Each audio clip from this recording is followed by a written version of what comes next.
Hello everyone. मैं हूं Arun Kharbanda, faculty and director of Sun Institute. आज के इस वीडियो में मैं RIMC Rashtriya Indian Military College Dehradun June 2022 में जो एग्ज़ाम होने वाला है, 4 जून को जो एग्ज़ाम होगा, उसके बारे में आपको कुछ डिटेल मैं आपको शेयर करूंगा। हमने फॉर्म कैसे मंगवाना है, हमें किन किन डॉक्यूमेंट्स की रिक्वायरमेंट है, ठीक है, एज क्राइटेरिया क्या है, ये सारी डिटेल आज मैं आपके साथ जो है शेयर करूंगा। ठीक है, सबसे पहले हमारे पास जो नोटिफिकेशन है, मैं वो आपको दिखाता हूँ कि किस तरह से पीडीएफ आपको मिलेगी। राष्ट्रीय इंडियन मिलिट्री कॉलेज की वेबसाइट पर जब आप जाएंगे तो एक पीडीएफ वहाँ से आप डाउनलोड करेंगे जिसमें आपको कंप्लीट डिटेल जो है आपको मिल जाएगी। ठीक है, सबसे पहले एजुकेशन क्वालिफिकेशन क्या है। बच्चा 7th क्लास में जो स्टूडेंट है वो 7th क्लास में पढ़ रहा हो या वो पास हो चुका हो 7th क्लास में। इट मीन्स कि 7th क्लास उसने पास कर ली हो, ठीक है, 8th क्लास में वो आ जाए। तो ये दो कंडीशंस हैं कि या तो वो 7th क्लास में पढ़ रहा हो या वो 8th क्लास में हो चुका हो। एज क्राइटेरिया क्या है, इस बार सबसे बड़ी जो इम्पोर्टेंट न्यूज़ क्या है कि बॉयज़ एंड गर्ल्स दोनों एलिजिबल हैं एग्ज़ाम देने के लिए। लास्ट ईयर गर्ल्स एलिजिबल नहीं थी, सिर्फ बॉयज़ एलिजिबल थे, लेकिन इस बार बॉयज़ एंड गर्ल्स दोनों एलिजिबल हैं। ठीक है, एज क्राइटेरिया क्या है, 11.5 साल से लेकर 13 साल का बच्चा जो है वो एग्ज़ाम दे सकता है। अब इसमें भी कई बार कन्फ्यूज़न हो जाती है कि एग्जैक्ट डेट क्या होनी चाहिए, तो उसके लिए इन्होंने मेंशन किया है कि बच्चे का बर्थ 2 जनवरी 2010 2 जनवरी 2010 से लेकर 1 जुलाई 2011 के बीच में होना चाहिए। मतलब जिनका बर्थ 2 जनवरी 2010 से लेकर 1 जुलाई 2011 के बीच में है, वो बच्चे एलिजिबल हैं एग्ज़ाम देने के लिए। ठीक है, 4 जून 2022 को एग्ज़ाम होगा, संडे है। आपका 2 शिफ्ट में एग्ज़ाम रहता है। ठीक है, उसके बाद आपका इंटरव्यू होता है। अब प्रोस्पेक्टस आप कैसे मंगवा सकते हैं, फॉर्म कैसे मंगवा सकते हैं, वो डिटेल इसमें मैं आपको बता देता हूँ। आप आपके पास 2 मोड हैं, या तो आप ऑनलाइन पेमेंट करके आप मंगवा सकते हैं। ठीक है, आप ऑनलाइन पेमेंट करेंगे। अगर आप जनरल कैटेगरी से हैं तो 600 रुपये का फॉर्म है। अगर आप SC या ST कैटेगरी से हैं तो 555 रुपीज़ का फॉर्म है। आप ये ऑनलाइन पेमेंट करके प्रोस्पेक्टस मंगवा सकते हैं। इसमें 10 से 15 दिन की प्रोसेस होती है, 10 से 15 दिन का टाइम इसमें लग जाता है। मतलब आपने पेमेंट कर दी तो उसके बाद 10-15 दिन के बीच में आपके पास प्रोस्पेक्टस आता है। तो इस चीज़ का ध्यान रखें कि जब भी आप ऑनलाइन मंगवाते हैं तो आपको 10-15 दिन वेट करना पड़ेगा। ठीक है, 10 टू 15 डेज आपको वेट करना पड़ेगा, या फिर आप जो है डिमांड ड्राफ्ट बनवा कर आप भेज सकते हैं। ठीक है, इन्होंने बताया कि आपने किस एड्रेस पे किस नाम से डिमांड ड्राफ्ट बनाना है। ठीक है, ये सारा मैं हाईलाइट कर रहा हूँ। इस नाम से और इस उत्तराखंड बैंक के लिए, ठीक है, बैंक कोड उन्होंने दिया है, तो आप इस नाम से डिमांड ड्राफ्ट बनाएंगे। जब वैसे हम जनरल कैटेगरी से हैं तो 600 रुपये का, एंड SC ST कैटेगरी से हैं तो 555 रुपीज़ का आप डिमांड ड्राफ्ट बनाएंगे। ठीक है, तो आप डिमांड ड्राफ्ट के थ्रू भी आप प्रोस्पेक्टस मंगवा सकते हैं। अगर आपको प्रोस्पेक्टस इन दो प्रोसेस से ना मंगवाना हो, ठीक है, तो आप हमसे भी डायरेक्ट प्रोस्पेक्टस मंगवा सकते हैं।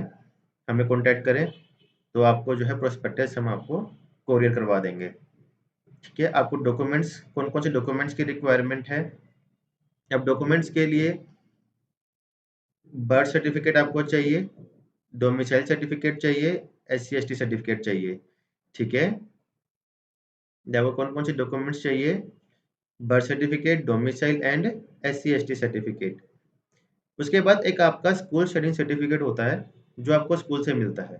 ठीक है, तो ये लिखे ना, स्कूल स्टडिंग सर्टिफिकेट आपको स्कूल से इशू होगा। आप स्कूल में जाएंगे, उन्हें बोलेंगे कि हमें स्कूल स्टडिंग सर्टिफिकेट दे दीजिए। तो उसमें बच्चे की डेट ऑफ बर्थ होगी, ठीक है, कौन सी क्लास में पढ़ रहा है वो मेंशन होगा। ठीक है, तो ये स्कूल स्टडिंग सर्टिफिकेट आपको चाहिए। आधार कार्ड की फोटोकॉपी लगानी है, ध्यान रखना फ्रंट और बैक दोनों साइड जो है आपको जीरोक्स करके लगाना है। ठीक है, अदरवाइज अगर आप दोनों साइड से आप नहीं लगाते हैं तो आपका फॉर्म रिजेक्ट हो सकता है। ठीक है, उन्होंने स्पेशल मेंशन किया है बोथ साइड जो है आपने जीरोक्स करनी है। 2 पासपोर्ट साइज फोटोज आपने भेजनी है। एनवेलप जो आपको मिलेंगे, 2 एनवेलप मिलेंगे, आपने एक एनवेलप में अपनी 2 पासपोर्ट साइज फोटोज उसमें भेजनी है। 2 आपकी फॉर्म पे लगेंगी, ठीक है, और साथ में आपने 2 फोटोज उनको भेजनी है। क्लियर?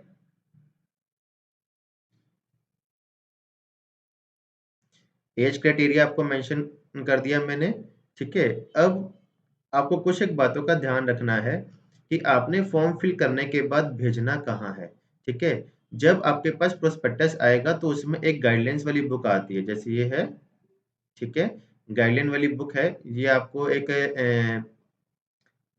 5 या 6 पेजेस का एक बुकलेट होगी, वो आपको मिलेगी, ठीक है। वो आपने देखनी है, खोलनी है, ठीक है। उसमें मैं आपको बता देता हूँ कि डिटेल क्या क्या आपको मिलेगी।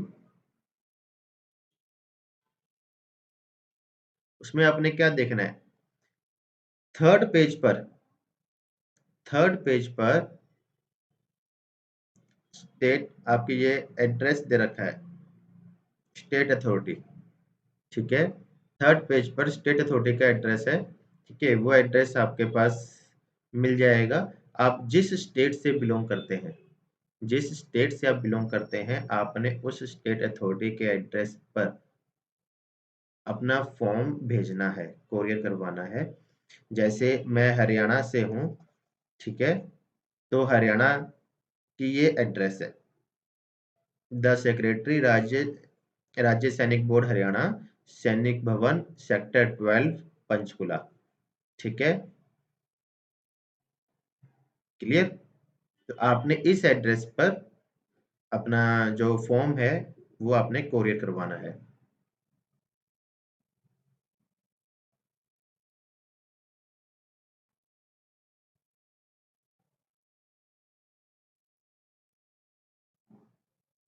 ये आपका एड्रेस, ठीक है। अब एक बात का ध्यान रखना है कि जो पेरेंट्स, अब जैसे कईयों के फादर जो हैं वो पोस्टिंग है किसी और स्टेट में पोस्टेड है, तो आप जिस स्टेट में हैं उस स्टेट में भी आप जो है अपना फॉर्म भेज सकते हैं। जो आपका ये मैंने एड्रेस बताया कि एड्रेस ऑफ स्टेट अथॉरिटी, आपने इसी एड्रेस पर अपनी स्टेट की जो स्टेट अथॉरिटी है उसी एड्रेस पे अपना फॉर्म भेजना होता है। लेकिन अगर आपके पेरेंट्स किसी और स्टेट में हैं और आप भी उनके साथ हैं और जो डिफेंस कैटेगरी से हैं, ठीक है, ऑलरेडी डिफेंस में जॉब कर रहे हैं, तो वो अपने फादर का सर्विस सर्टिफिकेट, फादर से सर्विस सर्टिफिकेट लेकर, मतलब आपके फादर जो है सर्विस सर्टिफिकेट आपको बनवा कर दे देंगे, तो सर्विस सर्टिफिकेट लेकर आप उसी स्टेट के स्टेट अथॉरिटी के एड्रेस पर भेज सकते हैं, तो वो आपका वहां पर भी एक्सेप्ट हो जाएगा। तो घबराने की बात नहीं है कि आपको अपने ही स्टेट में भेजना है। आप जिस स्टेट में हैं, ठीक है, उसी स्टेट के आप स्टेट अथॉरिटी को आप भेज सकते हैं, लेकिन आपको अपने फादर से सर्विस सर्टिफिकेट लेकर आपको फॉर्म के साथ भेजना होगा, ठीक है। तभी आप उसको तभी वो आपका फॉर्म एक्सेप्ट होगा, अदरवाइज फॉर्म वो रिजेक्ट हो सकता है। क्लियर? अब फॉर्म फिल कैसे करना है उसकी पूरी डिटेल मैं आपको डिस्क्रिप्शन में आपको मैं डाल देता हूँ। हमारा जो लिंक है वीडियो का, मैंने एक वीडियो बनाई है जिसमें कंप्लीट फॉर्म को कैसे फिल करना है वो सारी डिटेल उसमें मेंशन की हुई है। तो आप डिस्क्रिप्शन में जाकर उस वीडियो को आप देख सकते हैं, उसमें पूरा फॉर्म जो है आपको बताया गया है कि कैसे फॉर्म फिल करना है। क्लियर? तो इसमें आपको जो है क्या-क्या डॉक्यूमेंट्स की ज़रूरत है। हाँ, लास्ट डेट मैं आपको बता देता हूँ कि फॉर्म फिल करने की लास्ट डेट रह गई है कि फॉर्म कब तक आप फिल कर सकते हैं। ये 25 फरवरी से अभी जो है आपकी ऑनलाइन पेमेंट स्टार्ट होगी और 25 अप्रैल 2022 तक आपकी लास्ट डेट है फॉर्म फिल करने की। 4 जून को आपका पेपर होगा। ठीक है? तो आपकी जो लास्ट डेट है फॉर्म फिल करने की वो है 25 अप्रैल 2022। आरआईएमसी प्रीवियस ईयर पेपर का एक प्रोस्पेक्टस आपको मिलेगा जिसमें क्वेश्चन बैंक होगा, ठीक है। उसमें पिछले 7 साल के पेपर्स के क्वेश्चन होंगे।